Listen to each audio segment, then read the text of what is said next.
قصة فيلمنا بتبدأ مع بيتر باركر، الشاب اللي في السنة الأخيرة من المرحلة الثانوية في المدرسة، واللي كل زمايله بيتنمروا عليه وبيعتبروه بالنسبة لهم شخص منبوذ، باستثناء ماري جين أو ام جي اللي بيتر معجب بيها من زمان لكن عمره ما صارحها بكده. وبيكون صديقه المقرب هو الشاب الغني هاري اللي بيعرف بيتر في يوم على أبوه عالم التقنية نورمان، وبيتر بيقول له إنه مهتم جدا بأبحاثه، ونورمان بيسلم عليهم وبيمشي. والطلاب كلهم بيكون عندهم رحلة لمعمل أبحاث بيولوجية، والتجارب دي بيكونوا بيعملوها على تعديل جينات العناكب، وبيتر بيستأذن ساعتها إنه يصور العناكب لأنه بيكون بيشتغل في الصحيفة المدرسية، لكن ساعتها برضه ما بيسلمش من مضايقات زمايله ليه وخاصة فلاش. وهاري بيروح يدافع عن بيتر وبيبعدهم عنه، وبيتر بعدها بيشوف ماري جين وهي واقفة لوحدها لكن ما بيكونش عنده الثقة إنه يكلمها، فهاري صديقه بيكون معجب بيها هو كمان وبيروح يتكلم معاها. وبعدين في وسط كلام المشرفة عن تعديل جينات ال15 عنكبوت اللي موجودين، ماري جين بتلاحظ إنهم 14 بس وإن في عنكبوت ناقص، والعنكبوت ده بيكون موجود على السقف لكن محدش بياخد باله. ولما هاري بيسيب ماري جين وبيمشي، بيتر بيطلب منها إنه ياخد لها صورة، وبياخد لها كام صورة، وبعدها زمايلها بينادولها. وفي الوقت ده العنكبوت المفقود بينزل من السقف على إيد بيتر وبيلدغه في إيده، وبيتر بيتجاهل الموضوع بعدها وبيمشي، وما بيكونش يعرف إن العنكبوت اللي لدغه ده كان من فصلة نادرة جدا معدلة جينيا. وفي نفس الوقت في معمل أبحاث نورمان أبو هاري بيكونوا شغالين على تقنية جديدة عبارة عن لوحة تزحلق المسلح، وبتكون مصنوعة خصيصا للجنود عشان يستخدموها في الطيران. وبيكون موجود ضابط من وزارة الدفاع اللي بيمولوا المشروع، اللي بيقولوا لنورمان إنه اتأخر في تقديم التركيبة اللي وعدهم بيها، واللي بتمنح أي إنسان 8 أضعاف قوته. ونورمان والدكاترة اللي معاه بيكونوا جربوا التركيبة دي على فئران ولقوا إنها بتمنحهم القوة لكن بتخليهم عدائيين جدا. والضابط بيقول لنورمان إن التركيبة دي لو فشلت هيسحب منهم المشروع ويديه لشركة تانية. فدكتور نورمان بيقرر إنه يجرب التركيبة دي على نفسه عشان يكسب وقت، وبيطلب من دكتور تاني إنه يدخله غرفة الاختبار ويعرضه للتركيبة، وفعلا بيعملوا كده. لكن الدكتور بيلاحظ إنه نورمان بدأت تظهر عليه تشنجات غريبة وضربات قلبه بتقف بعدها، والدكتور بيدخل الأوضة عشان يشوفه، لكن فجأة نورمان بيصحى وبيخلص على الدكتور ده وبيهرب من المكان. وفي نفس الوقت بيتر بيرجع لبيت عمه ومرات عمه اللي عايش معاهم، وبيكون حاسس بالتعب بسبب قرصة العنكبوت، وبيقول لهم إنه هيطلع ينام في أوضته، بس لما بيطلع أوضته ما بيقدرش إنه ينام من التعب، وبسبب قرصة العنكبوت المعدل وراثياً خلايا بيتر بتبدأ تتبدل بخلايا تانية أقوى منها بكتير. وبيتر بيصحى بعدها وهو في كامل نشاطه، وبيكتشف إن نظره بقى أقوى من الأول، وجسمه كمان بيظهر بعضلات قوية. وبيتر بيكون مستغرب من اللي حصل له، وبينزل بعدها وبيسلم على عمه اللي بيستغرب من نشاط بيتر الزيادة. وبيتر بعدها بيودعه هو ومرات عمه وبيخرج من البيت عشان يروح المدرسة، وبيشوف ماري جين اللي عايشة في البيت اللي جنبه وهي خارجة من البيت، وبيكون عارف إن أبوها بيعاملها بشكل سيء. وبيتر برضه بيكون لسه ما عندوش الثقة إنه يصارح ماري جين بإعجابه ليها، وبيكون واقف سرحان وأتوبيس المدرسة بيعدي من جنبه من غير ما يقف له عشان الأولاد يضحكوا عليه شوية زي كل يوم. وبيتر بيطلع يجري ورا الباص لكن السواق ما بيرضاش يركبه معاهم، وبيلاحظ بيتر إن الإعلان اللي على الأتوبيس لزق في إيده لما كان بيتر بيخبط على الباص. وبنروح لهاري اللي بيلاقي دكتور نورمان وهو مغمى عليه في البيت، ولما بيفوق ما بيكونش فاكر إنه قتل دكتور ستروم المساعد بتاعه في معمل الأبحاث، وبيبلغوه بعدها إن اللوحة الطائرة اختفت من المختبر، لكن دكتور نورمان برضو ما بيكونش فاكر أي حاجة. وبنرجع لبيتر في المدرسة أثناء الغداء، وبيشوف ماري جين وهي معدية من جنبه، وماري جين بتتزحلق وبتقع، لكن بيتر بإلحاق وبسرعة خارقة بيلم الأكل بتاعها كله بردة فعل غريبة، بس بيتفاجئ بعدها إن في شوكة لازقة في إيده اللي خرج منها خيوط شبه خيوط العنكبوت. ولما بيحاول يشيل الخيوط دي، الخيوط بتلزق في صينية أكل قدامه، فبيحاول يفك الخيوط لكن صينية الأكل بتطير وبتقع على فلاش، وفلاش بعدها بيروح ورا بيتر عشان ينتقم منه. وحواس بيتر بتكون اتطورت بشكل رهيب وبقى يقدر يحس بأدق التفاصيل، ولما فلاش بيحاول إنه يضربه بيفشل لأن بيتر بيكون سريع جدا، وبيقدر بعدين إنه يتفوق على فلاش بكل سهولة، وبيضربه قدام زمايلهم اللي بيكون مصدومين من اللي حصل. فبيتر بيجري بعدها وبيخرج بره المدرسة، وبيقف في الشارع هو مستغرب، وبيفهم إن قرصة العنكبوت هي اللي منحته القوة الخارقة دي. وبيشوف شوك صغير صغير بيبتدي يخرج من إيده، فبيبدأ إنه يتسلق المبنى اللي قدامه بكل سهولة لحد ما بيوصل لسطح المبنى، وبيبدأ إنه ينط من مبنى للتاني بكل سهولة، وهو مش مصدق نفسه إنه بقى عنده القوة دي. وبيجرب بعدها إنه يخرج الخيوط من إيده زي ما حصل معاه في المدرسة، لحد ما بيقدر إنه يخرج الخيوط دي، وبيمسك بيها في رافعة عملاقة وبيطير على مبنى بعيد جدا عنه. وبيرجع للبيت بعدها، وبيقابل MG بره البيت وبيعتذر لها عن اللي حصل في المدرسة، وبيفضلوا يتكلموا عن أحلامهم هما الاتنين بعد التخرج. وMG بتكون نفسها تبقى ممثلة وتسيب بيت أبوها اللي بيهنها كل شوية، لكن بيتر بيكون بيحلم إنه يشتغل مصور. وMG بعدها بتسيب بيتر وبتخرج مع زميلها اللي عنده عربية فخمة، فبيتر بيقرر إنه يشتري بعدها عربية مستعملة عشان يلفت انتباهها، وطبعا ما بيكونش معاه فلوس. وبيشوف ساعتها إعلان لقتالات الأندرجراوند،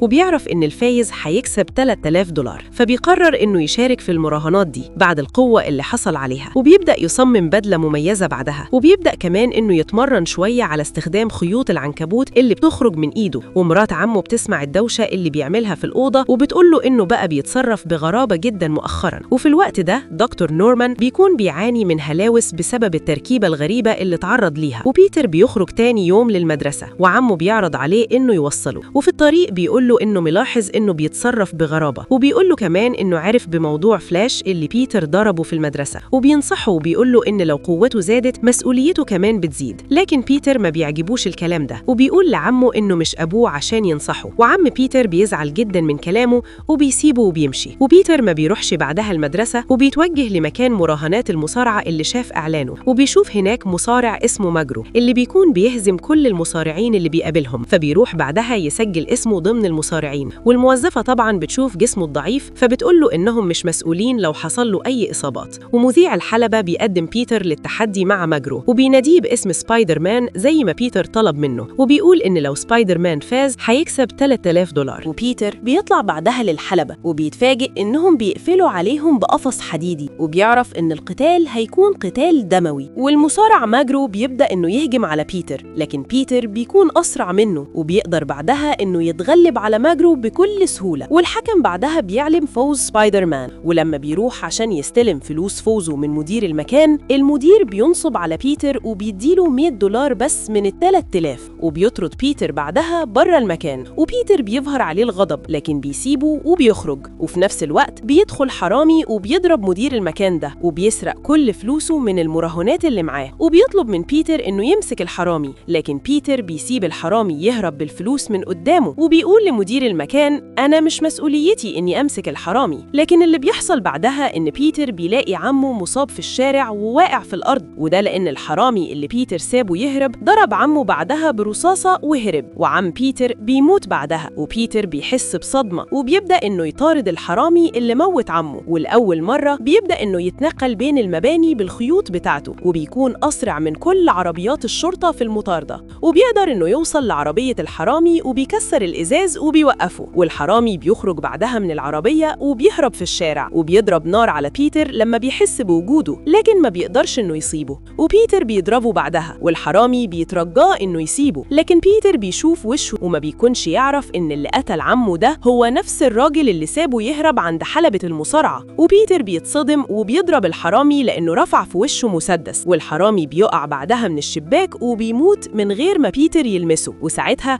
الشرطة بتوصل للمكان، لكن بيتر بيكون هرب وبيرجع للبيت وهو حاسس بالذنب لأنه كان سبب في موت عمه لما ساب الحرامي يهرب. وبنروح لضابط وزارة الدفاع اللي بيكون بيعمل مشاريع مع نورمان، وبيكون أدى المشاريع بتاعته لشركة تانية عشان تنفذها، لكن نورمان بيوصل ساعات على اللوحة الطائرة اللي اخترعها وبيدمر المكان وبيخلص على كل الموجودين. وبيتر بعدها بيتخرج من المدرسة هو وهاري، ونورمان بيكون موجود وبيهنيهم، وبيقول لبيتر إنه بيقدره جدا وبيحترم ذكائه، وبيطلب منه إنه يكلمه لو محتاج أي مساعدة. وبنلاحظ إن هاري بيشوف MJ وهي بتنهي علاقتها مع فلاش، وبيتر بيرجع للبيت بعدها وبيكون مفتقد عمه، وبيبقى حاسس بالذنب لأنه زعل عمه في آخر مقابلة ليهم، لكن ماي مرات عمه بتقعد معاه وبتواسيه. واللي بيحصل بعدها إن بيتر بيوجه كل طاقته لمكافحة الجريمة، وبيصمم بدلة جديدة لشخصية سبايدر مان، وبيتسبب في القبض على مجرمين كتير. وكل الجرايد بعدها بتبدأ إنها تتكلم عن البطل الجديد سبايدر مان، لدرجة إن الناس بيبدأوا يألفوا له أغاني. وبنروح لمقر صحيفة ديلي بيوغل مع رئيس التحرير الكبير جيمسون، اللي بيعرف من المحررين إن كل نسخ الجرايد بتاعته اتباعت بسبب أخبار سبايدر مان، فبيطلب منهم إنهم يدوروا على مصور شاطر عشان يصور سبايدر مان، وبيقول لهم إنه هيشوه سمعته عشان يبيع جرايد أكتر، لأن الأخبار دي هي اللي الناس بتحبها. وبعدها بيتر بيعرف بالصدفة إن MJ بتشتغل كنادلة في مطعم، وبتكون محرجة لما بيتر بيعرف، فبيقول لها إنها ما بتعملش أي حاجة عيب، وبيكون قاعد زعلان بعدها لأنه ما اشتركش في مسابقة العلوم بسبب انشغاله بمكافحة الجرائم. ونورمان بيقول لهاري إنه عايزه يعرفه على البنت اللي بيقابلها، فهاري بيحس بالإحراج لأنه خبى على بيتر إنه بيحب MJ، وبيخبره بعدها بالموضوع، وبيطلب من أبوه إنه يشغل بيتر، لكن بيتر بيرفض الواسطة. وبعدها بيصور نفسه وهو بيقبض على المجرمين بزي سبايدر مان، وبيروح لمدير التحرير عشان يبيع لهم الصور دي ويشتغل معاهم. فجيمسون بتعجبه الصور دي وبيكون عايز يضحك على بيتر في الفلوس، لكن في الآخر بيديله مبلغ معقول وبيطلب منه صور تاني لسبايدر مان. وفي مقر شركة نورمان، مجلس الإدارة بيخبروا دكتور نورمان وبيقولوا له إنهم هيبيعوا الشركة بعد المهرجان اللي هينظموه قريب، وإنهم ما بقوش محتاجين له خلاص. ودكتور نورمان بيظهر عليه الغضب منهم، وبيجي وقت المهرجان وبيتر بيكون بيغطي الحفلة وبيصور، وأعضاء مجلس إدارة شركة نورمان بيكونوا حاضرين في المهرجان. بس الغريب إن نورمان ما بيكونش موجود معاهم، وده لأنه بيوصل لمكان المهرجان على لوحة الطائرة بتاعته وبيكون لابس بدلة متطورة جدا، وفجأة بيرمي متفجرات على أعضاء مجلس الإدارة، والانفجار بيكون قريب جدا من MJ اللي بتكون هتقع من فوق المبنى لأن البلكونة اللي واقفة عليها اتكسرت. وبيتر بعدها بيقدر إنه ينقذ الناس، ونورمان بيخلص على كل أعضاء مجلس إدارة الشركة، وبيحاول بعدها إنه يهاجم MJ،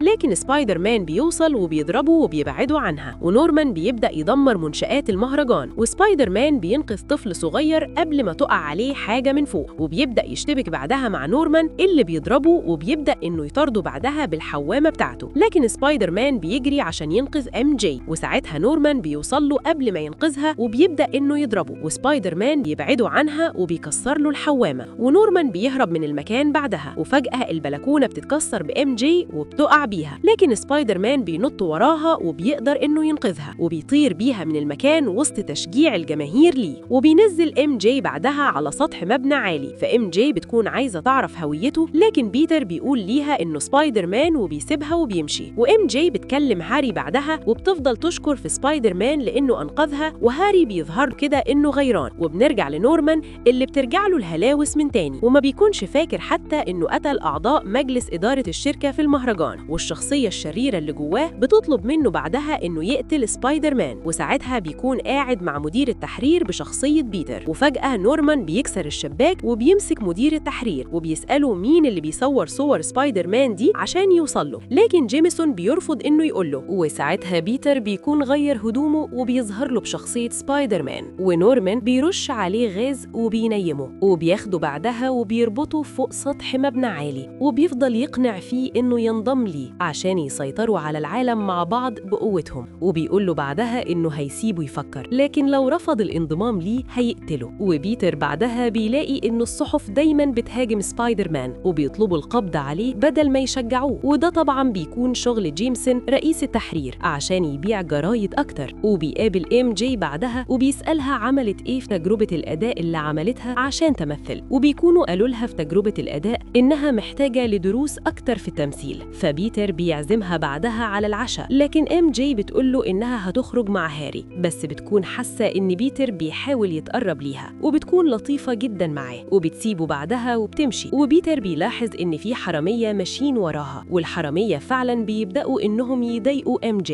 وساعتها سبايدر مان بيجرهم بالخيوط بتاعته وبيبدأ يضرب فيهم لحد ما بيوقعهم كلهم، وما بيكونش لابس الماسك بتاعه، فبيهرب من المكان اللي قدام MJ وبيظهر لها بعد ما بيلبس الماسك، وMJ بتشكره على اللي عمله معاها وبتكون عايزة تعرف شخصيته الحقيقية، لكن سبايدر مان بيترجاها إنها ما تعملش كده وبيسيبها بعدها وبيمشي. وMJ بتكون في قمة سعادتها، وتاني يوم بيكون في حريق ضخم في بيت في المدينة، وبيكون في واحدة بتترجى رجال الإطفاء إنهم ينقذوا ابنها اللي في البيت، وساعتها بيوصل سبايدر مان وبيدخل البيت بسرعة وبيقدر إنه ينقذ الطفل على آخر لحظة وبيرجعه لأمه. وضابط شرطة بيكون عايز يقبض على سبايدر مان، لكن فجأة بيسمعوا صوت حد بيصرخ جوه البيت، والضابط نفسه بيطلب من سبايدر مان إنه يروح ينقذه، وسبايدر مان بيدخل للبيت من تاني وبيشوف حد مغطي نفسه نفسه وسط الحريق وبيطمنوا إنه هينقذه، لكن بيتفاجئ إن الشخص ده هو نورمان، وبيكون حرق البيت ده عشان يستدرج سبايدر مان، وبيسأله لو هينضم ليه زي ما عرض عليه قبل كده ولا لأ، وسبايدر مان طبعاً بيرفض، ونورمان بيرمي عليه أسلحة مليانة شفرات حادة، وسبايدر مان بيتفاداها كلها، لكن إيده بتتجرح، وبيضرب نورمان بعدها وبيبعدوا عنه، وبيقدر إنه يهرب من المكان بعدها. وبيكون هاري وأبوه نورمان معزومين في بيت بيتر بمناسبة عيد الشكر، وام جي بتكون معزومة معاهم، وبيتر بيوصل متأخر وبيدخل لأوضته بعد معركته مع نورمان، ومرات عمه بتاخد الضيوف وبيطلعوا عشان يطمنوا عليه، لكن بيكون استخبى ساعتها بسرعة وماسك في السقف لأنه بيكون لسه ما بدلش لبسه، وفجأة نقطة دم بتنزل من ذراعه، ونورمان بيشوفها وبيشك بعدها في الموضوع، لكن بيتر بيكون قدر إنه يستخبى منه من تاني، وبيغير هدومه بسرعة بعدها وبيروح عشان يقابلهم. وأثناء العشاء نورمان بيلاحظ الجرح اللي في إيد بيتر اللي تسبب له فيه أثناء قتالهم، وساعتها بيتأكد إن بيتر هو سبايدر مان، فنورمان بيسيبهم فجأة وبيقول لهم إنه هيمشي، وهاري بيخرج وراه جري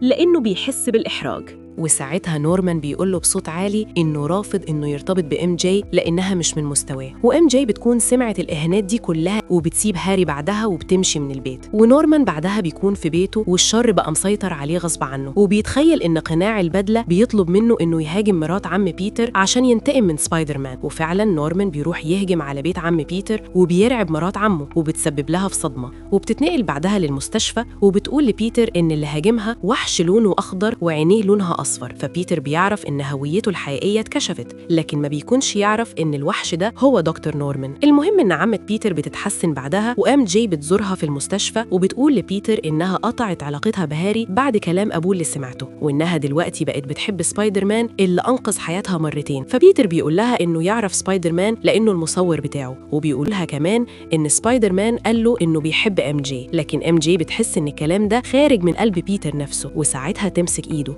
وهاري بيدخل للأوضة وبيشوفهم هما الاتنين وبيفتكر إن ام جي بتخونه مع بيتر، ولما بيرجع للبيت بيقول لأبوه نورمان إنه كان عنده حق بخصوص ام جي، وبيقول له إن هي وبيتر بيحبوا بعض. وبيتر بعدها بيكلم ام جي على التليفون، لكن بيرد عليه نورمان وبيقول له إنه خطف ام جي وبيكون موقفها فوق جسر عالي، وبيبدأ إنه يطير حوالين الجسر ده وبيضرب عليه قنابل عشان يدمره. ومن ناحية تانية بيخطف تلفريك مليان بالأطفال وبيمسك ام جي بإيد والتلفريك اللي فيه الأطفال في اليد التانية. ولما بيوصل سبايدر مان نورمان بيطلب منه إنه يختار ما بينهم، وبيرمي بعدها الاتنين في نفس الوقت، وبيتر بيكون عليه إنه يختار، فبيتر بيجري بسرعة وبينط وبينقذ ام جي، وبيمسك بعدها تلفريك اللي فيه الأطفال وبيعلق نفسه في الجسر بالحبال، وبيطلب من ام جي إنها تتسلق الحبل وتنزل للتلفريك عشان تبقى مع الأطفال. لكن في نفس الوقت نورمان بيحاول إنه يقطع الحبل ويموت سبايدر مان بالحوامة بتاعته، وساعتها سكان المدينة بيقفوا فوق الجسر وبيبدأوا يرموا حاجات على نورمان وبيبعدوه عن بيتر اللي بيقدر ساعتها إنه ينقذ ام جي مع الأطفال. ونورمان بيطير على بيتر وبيربطه بحبل وبيرميه داخل بيت مهجور، وبيرمي عليه قنبلة بتنفجر قدام وشه، وبيتر بيتصاب إصابات قوية، وبيبدأ نورمان يضربه بعدها لأن بيتر رفض إنه ينضم ليه، وبيفشل إنه يدافع عن نفسه بالخيوط بتاعته. ونورمان بيقول له إنه هيموت ام جي بعد ما يخلص عليه دلوقتي، ولما بيتر بيسمع الكلام ده بيستجمع قوته وبيبدأ يضرب نورمان لحد ما بيستسلم، وبيكشف هويته لبيتر وبيقول له إن العفريت الأخضر هو اللي مسيطر عليه، بس ساعتها بيكون بيخدع بيتر وبيحرك الحوامة بتاعته عشان يقتله من ظهره، وبيتر بيحس بالحوامة جاية من ظهره وبيقدر إنه يتفاداها بسرعة، والحوامة بتخبط في نورمان وهو اللي بيموت. فبيتر بياخده للبيت بعدها، وهاري بيشوفه